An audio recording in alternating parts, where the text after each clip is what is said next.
Hello friend, कैसे हैं आप सभी लोग। आप सभी की तैयारी कैसी चल रही है।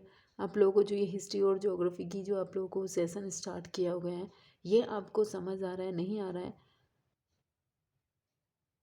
ठीक है, ये आपका स्पेशल जूनियर के लिए नहीं है, बल्कि ये आपको जितने भी आपके एग्ज़ाम होते हैं वहाँ पे आपको जो जीएस का पोर्शन होता है, यहाँ पे किसी में 30 क्वेश्चन पूछे जाते हैं, किसी में 50 क्वेश्चन होते हैं, किसी में ज़्यादा क्वेश्चन पूछे जाते हैं। जैसे आपका अगर जूनियर की बात करें तो वहाँ पे 100 क्वेश्चन आपकी टोटल एसएसटी के होंगे। इसीलिए चीज़ों पे ज़्यादा ध्यान दिया जा रहा है। आपको सामान्य अध्ययन में भी आपसे इन्हीं से क्वेश्चन पूछे जाएंगे, यहाँ पे भी इसलिए ज़रूरी है ही पढ़ाना। उसके बाद यूपी टेट में भी जब आपके एसएसटी के 30 क्वेश्चन पूछे जाएंगे तो वहाँ पे भी ज्योग्राफी, हिस्ट्री, पॉलिटी, इनके 30 क्वेश्चन पूछे जाते हैं। तो इसलिए इन चीज़ों को, जिन लोगों का अभी यूपी टेट है वो इसे पढ़ लीजिएगा। और जिन लोगों को टीचर से संबंधित जितनी भी आपकी रिक्वायरमेंट आती है, नोटिफिकेशन आते हैं, वैकेंसी आती है, आप उनको ज़रूर कीजिए। साथ में जिन लोगों ने अभी तक चैनल सब्सक्राइब नहीं किया है वो ज़रूर कर लीजिएगा। साथ में उन लोगों को शेयर ज़रूर कीजिएगा जो लोग तैयारी कर रहे हैं, चाहे वो आपकी यूपीएसआई की कर रहे हो, यूपी कांस्टेबल की कर रहे हो, किसी की भी कर रहे हो, पैट की, यूपी ट्रिपल एससी की कर रहे हो, उन सब में आपको ये ज़रूर हेल्प करेगा। ठीक है, लाइक शेयर ज़रूर कीजिएगा। अब हम स्टार्ट करते हैं अपना हिस्ट्री का पोर्शन, जो हम लोगों ने अभी 2 दिन से सिर्फ ज्योग्राफी स्टार्ट की हुई थी।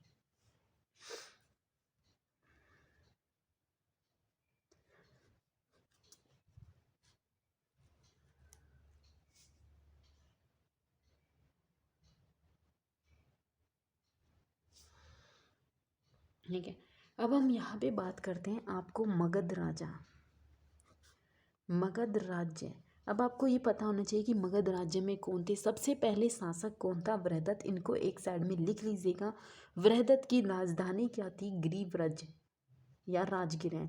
उसके बाद आपको आता है बिंबिसार, क्योंकि ये आपको सीरीज में भी पूछ सकता है कि पहले कौन आता है और फिर कौन नहीं। इसकी राजधानी का नाम है, ये यहाँ पे पता होना चाहिए कि ये राजधानी लिखी जा रही है।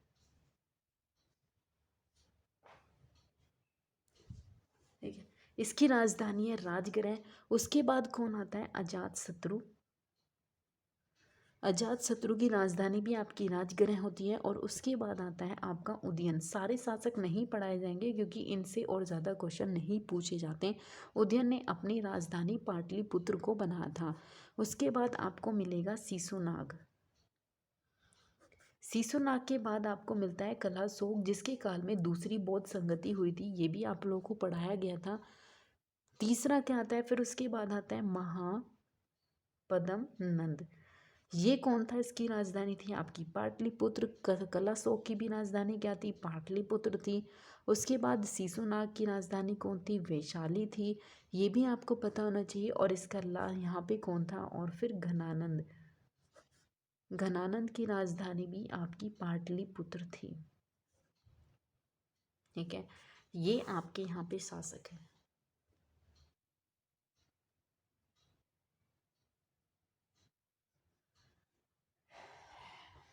ठीक है, आपको इतनी मेहनत से पढ़ाया जा रहा है तो कम से कम इनको सब्सक्राइब, लाइक, शेयर तो कर दीजिएगा। सबको शेयर ज़रूर कीजिएगा। सबसे पहले अब हम बात करते हैं वृहदत्त की। वृहदत्त आपको बताया गया था बिंबिसार की राजधानी क्या है, राजगृह। उसके बाद अजातशत्रु की राजधानी क्या है, राजगृह। उसके बाद उदयन है। ये इसलिए फेमस है क्योंकि इन्होंने अपने पिता की हत्या करके गद्दी को हासिल किया था, शासन किया था। उदयन की राजधानी है पाटलिपुत्र। फिर शिशुनाग की राजधानी वैशाली, कलाशोक की राजधानी पाटलिपुत्र और महापद्म की राजधानी पाटलिपुत्र। घनानंद की राजधानी क्या है, पाटलिपुत्र। उसके बाद अब आपको शासक की बात की जाती है। शासक में क्या था कि जिस तरीके से इनके उपनाम भी पूछ लिए जाते हैं। बिंबिसार का अगर आपसे पूछ लेगा, ये बिंबिसार है, बिंबिसार का उपनाम था श्रेणिक। अजात शत्रु का उपनाम क्या था, अजात शत्रु का मतलब होता है शत्रु का नाश करने वाला, जिसका कोई शत्रु ना हो। अजात शत्रु का उपनाम क्या था, कुणिक। इसे एक नाम से और जाना जाता है, पितृहंता, पिता की हत्या करने वाला। उसके बाद कलाशोक था। कलाशोक का उपनाम क्या था, इसका उपनाम था काकवर्ण। ठीक है, अब आपसे पूछ सकता है कि महापद्म नंद का उपनाम क्या था, एकराट। ठीक है। और फिर लास्ट है आपका घनानंद। घनानंद का उपनाम का नाम क्या था? अग्रमीज। ठीक है, ये इनके उपनाम थे। इनके उपनाम से भी क्वेश्चन पूछ ले जाता है। अगर आपका 100 नंबर में आपसे हिस्ट्री ज्योग्राफी पूछेगा तो इतना आपसे पूछ लेगा वो कि इनके उपनाम क्या थे। बिबिनसार का उपनाम कौन था? श्रेणिक। ठीक है, अब इनके आपको उपनाम भी पता चल गए, इनकी राजधानियों के नाम पता चल गए। अब उसके बाद हम स्टार्ट करते हैं अपना तीसरा। इसमें क्या है? आपको नगर और संस्थापक। नगर का मतलब क्या है कि मगध राज्य का संस्थापक कौन था? वृहदत्त। अगर आपसे पूछ ले कि मगध राज्य का संस्थापक कौन था? वृहदत्त। उसके बाद ग्रीवरज का कौन था? वासुदेव। उसके बाद राजगृह का कौन था? बिबिमसार। उसके बाद पाटलिपुत्र का कौन था? उदयन। इतना आपको पता होना चाहिए कि ये क्या है? उदयन इनके संस्थापक है, नगर है, इनकी ये उपनाम है और यहाँ पे राज्य है, शासक है और उनकी राजधानियाँ हैं। ठीक है, अब हम स्टार्ट करते हैं। आपको कहाँ से? इससे पहले हमने शिशुनाग ये भी पढ़ा दिया था आपको, बिबिनसार पढ़ाया था, उदयन पढ़ाया था, अजातशत्रु पढ़ाए थे। उसके बाद हम यहाँ बात कर रहे थे शिशुनाग। शिशुनाग भी कोई इम्पोर्टेंट नहीं है, सिर्फ उसकी राजधानी के लिए प्रसिद्ध है शिशुनाग की। उसकी राजधानी थी वैशाली। उसके बाद आपको आता है कलाशोक। कलाशोक के बारे में सिर्फ इतना ही प्रसिद्ध है कि जो आपके शिशुनाग था उसका उत्तराधिकारी कौन था? आपका कलाशोक था। अब कलाशोक था तो ये क्यों प्रसिद्ध था? क्योंकि ने अपनी राजधानी को क्या क्या बनाया था? इसने अपनी राजधानी बनाई थी पाटलिपुत्र और शिशुनाग की राजधानी थी आपकी वैशाली।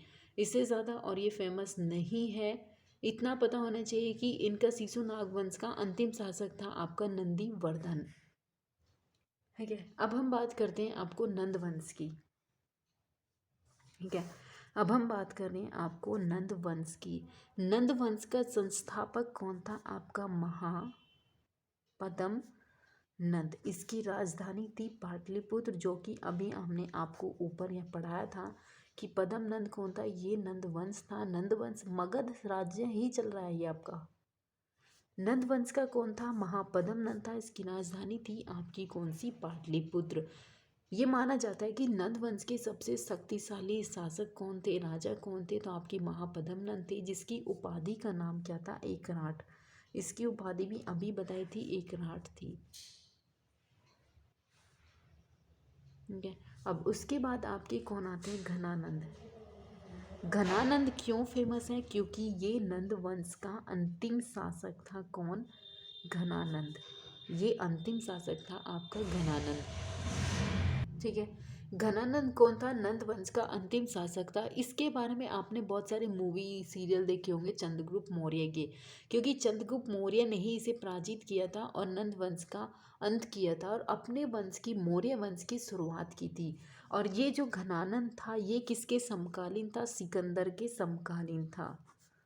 ठीक है, उसके बाद इसका अंत करने वाला कौन था? और इसके बाद स्टार्ट होता है आपका मौर्य वंश, क्योंकि चंद्रगुप्त ने कौटिल्य के साथ मिलकर इसकी हत्या कर दी थी। किसकी? घनानंद की।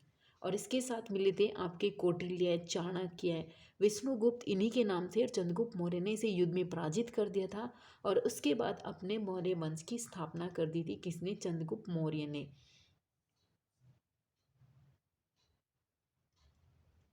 ठीक है, अब हम स्टार्ट करते हैं आपको मौर्य वंश की। मौर्य वंश का सबसे प्रसिद्ध शासक कौन था? आपका चंद्रगुप्त मौर्य था, जिसके किसके संरक्षक में वो कार्य करता था? उसके संरक्षण में करता था आपके चाणक्यगुप्त, यानी कि चाणक्य के काल में। चाणक्य की नीति और इसकी बुद्धिमत्ता के द्वारा ही क्या होता है? घनानंद को युद्ध में पराजित कर दिया जाता है। ठीक है, और चंद्रगुप्त ने क्या किया था? जैन धर्म को अपनाया था। ठीक है, अगर आपसे पूछे कि चंद्रगुप्त मौर्य का नाम क्या था, माना जाता है कि इसको एक उपाधि के नाम से बहुत प्रसिद्ध था ये। उसका नाम था सैंड्रोकोटज। ये इसकी एक उपाधि थी जिसके लिए बहुत फेमस था। सैंड्रोकोटज भी आता है, सैंड्रोकोटज भी आता है। सै भी आता है और कै भी आ जाता है, इसलिए ये माना जाता है कि इसकी एक उपाधि थी। उसके बाद यहाँ पे क्या था कि इसने क्या किया था, सिकंदर द्वारा कुछ गवर्नर को भगा दिया गया था और इसने युद्ध कर दिया था, जिसके बाद इसने सेलुकस को पराजित कर लिया। फिर उसके साथ इसने क्या कर दिया, उसकी लड़की के साथ इसने विवाह कर लिया था, सेलुकस की लड़की के साथ। फिर इसके काल में सेलुकस का राजदूत मेगस्थनीज चंद्रगुप्त मौर्य के दरबार में आ गया था, और दूसरा राजदूत था डाइमेकस जो इसके दरबार में आए थे। सबसे पहला कौन था, सेलुकस की लड़की के साथ इसने से पराजित कर दिया था। सेलुकस, उसके साथ इसने वैवाहिक संबंध कर लिया, उसकी लड़की के साथ इसने शादी कर ली थी। उसी के बाद सेलुकस ने इसे एक राजदूत भेजा था, राजदूत का नाम था अपने मेगस्थनीज। मेगस्थनीज उसके बाद इसका दरबार में दूसरा आने वाला था डाईमेकस। ये इसके दरबार में दो राजदूत थे जो इसके दरबार में आए थे। अब उसके बाद ये भी पता होना चाहिए कि चंद्रगुप्त मौर्य के बारे में हमें किस अभिलेख से पता होती है, जो आप लोगों को सबसे पहले दिन ही यहाँ पे अभिलेख बताए गए थे। इसके बारे में अगर अभिलेख की बात करते हैं तो कौन सा है, रुद्रामन के जूनागढ़ अभिलेख। जूनागढ़ अभिलेख से चंद्रगुप्त मौर्य के बारे में आपको जानकारी मिलती है, ये भी पता होना चाहिए। उसके बाद आपको ये भी पता होना चाहिए कि रुद्रामन यानी कि यहाँ पे गुजरात की जो सुदर्शन झील थी, सुदर्शन झील थी, ये बहुत फेमस है, जो आपकी चंद्रगुप्त मौर्य के द्वारा बनाई गई थी। ये एक झील थी जिसे चंद्रगुप्त मौर्य ने बनाई थी, और इसका कौन था, प्रजापति प्रांतपति कौन था, पुष्यगुप्त वेश्य था, जो कि इसका निर्माण करवाया था उन्होंने। किसके साथ, इसका प्रांतपति का नाम क्या था, अगर आपसे पूछ ले कि इसके प्रांतपति कौन थे, उसका नाम था पुष्यगुप्त, जिसने इस झील का निर्माण करवाया था। जो आपकी सुदर्शन झील थी कहाँ पे थी, गुजरात में थी। और रुद्रामन का जूनागढ़ अभिलेख इसीलिए भी प्रसिद्ध है, इसके बारे में यहाँ पे जानकारी प्राप्त होती है। ठीक है, उसके बाद यहाँ पे क्या चला था कि इसके शासनकाल में अकाल पड़ गया था, जिसकी वजह से ये कहाँ चला गया। फिर जब ये यहाँ पे चला गया था तो कहाँ चला गया था, ये इसको छोड़ के चला गया था कर्नाटक में। किसके साथ चला गया था यहाँ पे, अगर आपसे पूछ ले कि उस टाइम पे अकाल चल रहा था चंद्रगुप्त मौर्य के शासनकाल में, और ये अपना राजकाज छोड़कर कर्नाटक चले गए थे। कर्नाटक इनके साथ भद्रबाहु भी थे। भद्रबाहु के साथ क्योंकि एक तो ये क्या थे, जैन धर्म थे, यानी कि जैन धर्म के प्रवर्तक थे, मानते थे जैन धर्म का पालन करते थे ये। उसके साथ यहाँ पे भद्रबाहु भी साथ में थे, और कर्नाटक की श्रवण बेलगोला की पहाड़ी थी, चंद्रगिरी पहाड़ी इसीलिए फेमस है क्योंकि ये क्या थे, संलेखन के द्वारा बिना खाए पिए इसी प्रथा यानी कि इस पद्धति के द्वारा ही इनकी मृत्यु हो जाती है। कहाँ, कर्नाटक की श्रवण बेलगोला पहाड़ी पर, और उस पहाड़ी का नाम है चंद्रगिरी पहाड़ी। इतना ही सिर्फ चंद्रगुप्त मौर्य के बारे में है कि चंद्रगुप्त मौर्य ने चाणक्य के पास रह गए, यानी चाणक्य की नीति और चंद्रगुप्त मौर्य की बुद्धिमत्ता के द्वारा ही इन्होंने नंद वंश का अंत किया था। उसके बाद इसकी उपाधि थी सैंडोगोटज। उसके बाद फिर इसने सिकंदर का सेलुकस था जिसको इसने हरा दिया था युद्ध में, और उसकी लड़की के साथ इसने विवाह कर लिया था। फिर उसके बाद इसने अपना राजदूत भेजा मेगस्थनीज। मेगस्थनीज के बाद इसके काल में दूसरा राजदूत आया था, कौन था, डाइमेकस। फिर उसके बाद यहाँ पे अकाल चल रहा था, ये यहाँ पे राजपाट छोड़कर कहाँ चला गया था, कर्नाटक की श्रवण बेलगोला पे, जहाँ पे संलेखन की जो जैन धर्म में माना जाता है कि बिना खाए पिए मृत्यु हो जाना, मृत्यु को प्राप्त कर देना, ये था। और इस पहाड़ी का नाम है आपका चंद्रगिरी पहाड़ी, और ये किसके साथ था, भद्रबाहु। अब इन्होंने एक सुदर्शन झील का निर्माण भी करवाया था, रुद्रामन के जूनागढ़ अभिलेख से हमें प्राप्त होती है। किसने एक झील का निर्माण करवाया, सुदर्शन, जो आपकी गुजरात में है। और इसके चंद्रगुप्त मौर्य के प्रांतपति कौन थे, पुष्यगुप्त, जिसने मिलकर इस झील का निर्माण करवाया था। ठीक है, उसके बाद इसका लड़का आता है कौन, बिबिमसार, यानी कि शत्रुओं का नाश करने वाला इसकी उपाधि थी। इसके आता है बिंदुसार। बिंदुसार की उपाधि थी अमित्रघात, यानी कि अपने शत्रुओं का नाश करने वाला। ठीक है, बिबिनसार के बारे में कुछ ज़्यादा फेमस चीज़ें नहीं है, सिर्फ यही है कि इन्होंने क्या करा था। बिंदुसार का एक काल में एक यूनानी शासक था, उसका नाम था कौन, एंटीयोकस। एंटीयोकस से सिर्फ यही प्रसिद्ध है कि एंटीयोकस को इसने पत्र लिखकर भेजा था कि मुझे एक राजदूत, अंजीर और प्लस शराब, या एक राजदूत या फिर दार्शनिक भी आता है, ये दोनों एक ही है। इसने कहा, यूनानी शासक था जो इसके काल में एंटीयोकस था, उसे कहा कि उसने पत्र लिखकर इसके अपनी एक ख्वाहिश की थी कि मुझे एक राजदूत या दार्शनिक, उसके बाद एक अंजीर, ये अंजीर है, उसके बाद इसने कहा कि मुझे शराब, ये तीनों चीज़ें मुझे चाहिए।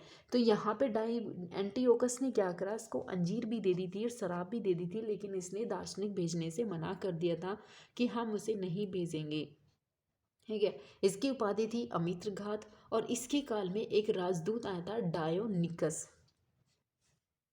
डायोनिकस इसके काल में एक राजदूत था, ये भी पूछ लिया जाता है क्योंकि आपसे पूछेगा कि चंद्रगुप्त मौर्य के दरबार में कौन था। ये था आपका भद्रबाहु, उसके साथ में दो राजदूत भी थे, मेगास्थनीज और डाइमेकस। उसके बाद आपसे पूछेगा बिंबिसार के काल में कौन था, आपसे मैथ से भी पूछ सकता है, तो वह है डायोनिकस। अब उसके बाद हम पढ़ते हैं विश्व के सम्राट की बात करते हैं, कौन, अशोक वर्धन की। अशोक बहुत फेमस था, पहले कितनी हत्याएं करता था, बाद में बौद्ध धर्म अपनाने के बाद बिल्कुल ही चेंज हो जाते हैं।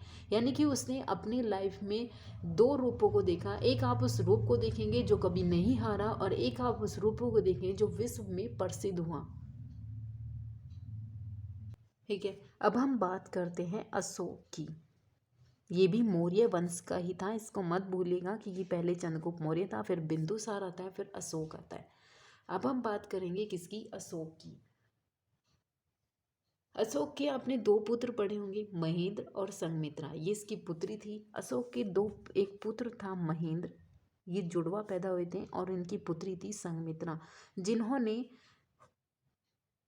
बौद्ध धर्म का प्रचार प्रसार किया था।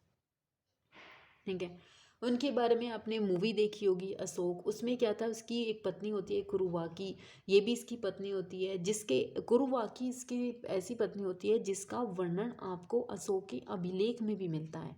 साथ में इनके बेटे का वर्णन भी आपको अभिलेख में मिलता है।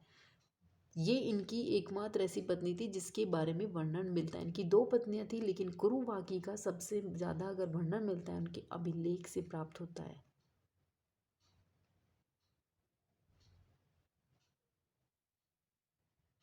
इन्होंने क्या करा था, इसका प्रचार प्रसार किया था। अभी हमने आपसे क्या पढ़ा था कि रुद्रामन का, जूनागढ़ का जो रुद्रामन अभिलेख था, उसमें चंद्रगुप्त मौर्य ने एक झील का निर्माण करवाया था।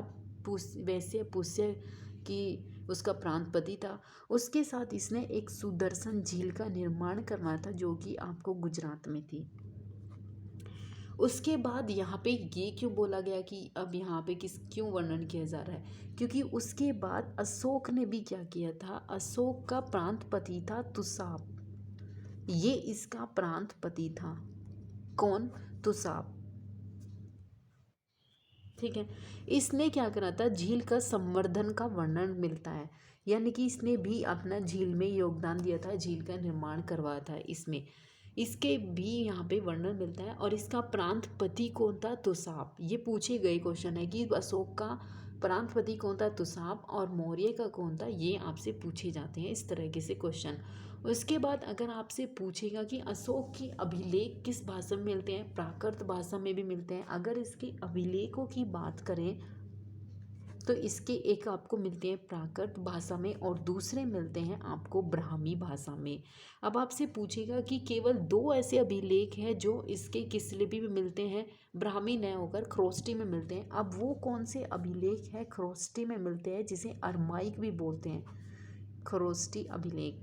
ये खरोष्टी में मिलते हैं, कौन कौन से मिलते हैं, एक तो शाहबाजगढ़ी जो आपकी बहुत फेमस है, उसके बाद है एक मानसेरा, ये आपके किस भाषा में मिलते हैं, ये मिलते हैं खरोष्टी या फिर अरमाइक, जो कि आपको पाकिस्तान में है ये दोनों।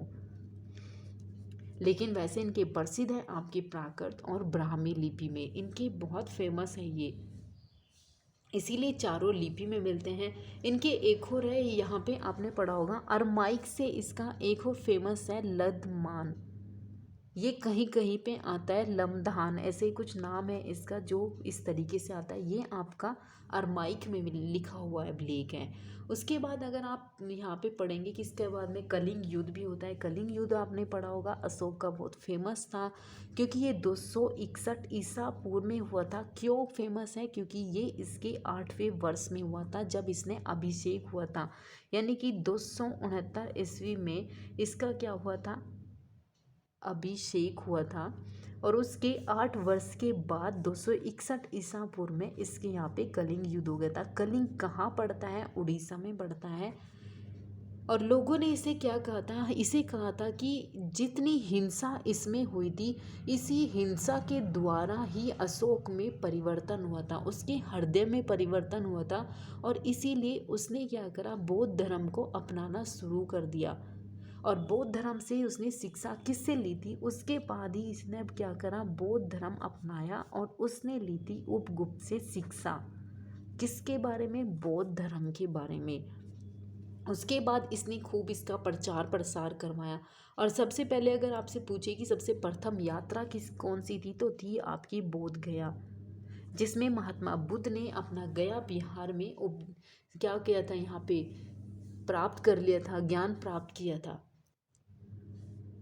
ठीक है। अब यहाँ पे आपने एक और बात पढ़ी होगी कि जो आपका ये मिलता है रुक्मिणी देही अभिलेख, ये बहुत छोटा है और इसी से महात्मा बुद्ध की जानकारी भी मिलती है। और इसी में इसने क्या कर दिया था कि भूमि कर को घटाकर 1/6 से घटाकर 1/8 कर दी थी, यानी कि इसने कम कर दी थी। ये आपसे पूछा है कि कौन से ऐसे अभिलेख से हमें प्राप्त होती हैं कि उसने उस भूमि कर को कम कर दिया गया था, तो वो आपका था रुक्मिणी देही अभिलेख।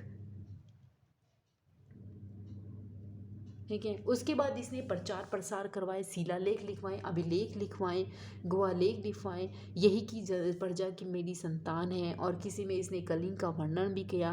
और इसने पशु पक्षियों, सन्यासियों, जंगलों में रहने वाले हर किसी की रक्षा करने के लिए भी दायित्व छोड़ा कि किसी भी सन्यासी को किसी भी प्रकार की प्रॉब्लम नहीं होनी चाहिए, कोई भी समस्या नहीं होनी चाहिए। इस तरीके से भी इसने यहाँ पे वर्णन किया था। और इसीलिए इसके लड़का जो था ये आपका महेंद्र और संघमित्रा, इन्होंने इसका श्रीलंका में और बहुत सारी जगह पे इसका प्रचार प्रसार भी किया गया था। अगर आपसे पूछे कि केवल अगर आपसे पूछ रहा है कि शाहबाज गढ़ी और मानसेहरा की जो लिपि थी वो खरोष्टी थी, जो आपकी किस तरीके से लिखी जाती थी, दाईं से बाईं। अगर आपसे पूछे ये लिखी जाती थी दाईं से बाईं और ये लिखी जाती थी इधर से उधर। ये आपकी खरोष्टी और अरमाई किस तरीके से लिखी जाती थी? आपकी लिखी जाती थी दाईं से बाईं। और ब्राह्मी थी आपकी बाईं से दाईं में, दाईं की ओर ये लिखी जाती थी यहाँ पे। ठीक है। अगर आपसे पूछे कि अशोक के अभिलेख को कैसे प्राप्त हुए, अशोक के अभिलेख कहाँ से प्राप्त हुए, यानी कि किसने प्राप्त किए? अशोक के अभिलेख प्राप्त किसने किए थे? टी फेन थेलर। टी फेन थेलर में इसके प्राप्त किए थे 1750 ईस्वी में। इसके जो अभिलेख थे उसे प्राप्त किया था टिफेन थेलर में। और सबसे पहले पढ़ा किसने था? जेम्स प्रिंसेप ने। जेम्स प्रिंसेप ने इसको सबसे पहले इन अभिलेखों को पढ़ा था। ठीक है। जेम्स प्रिंसेप ऐसे व्यक्ति थे जिन्होंने इसके अभिलेख को यहाँ पे पढ़ा था। इसके बारे में और अगर कोई इम्पोर्टेंट चीज़ आपकी रह गई होगी वो आपको क्वेश्चन सीरीज से करवा दी जाएगी। ठीक है। उसके बाद हम स्टार्ट करेंगे अपना अब मौर्योत्तर काल। मौर्योत्तर काल में क्या थे? आपके पहलव थे, यहाँ पे यूनानी शासक, इंडो यूनानी शासक आए। फिर उसके बाद यहाँ पे कुषाण आए थे। यहाँ पे क्या आते हैं? आपके शक के बारे में बात करेंगे, उसके बाद पहलव के बारे में, उसके बाद फिर कुषाणों के बारे में।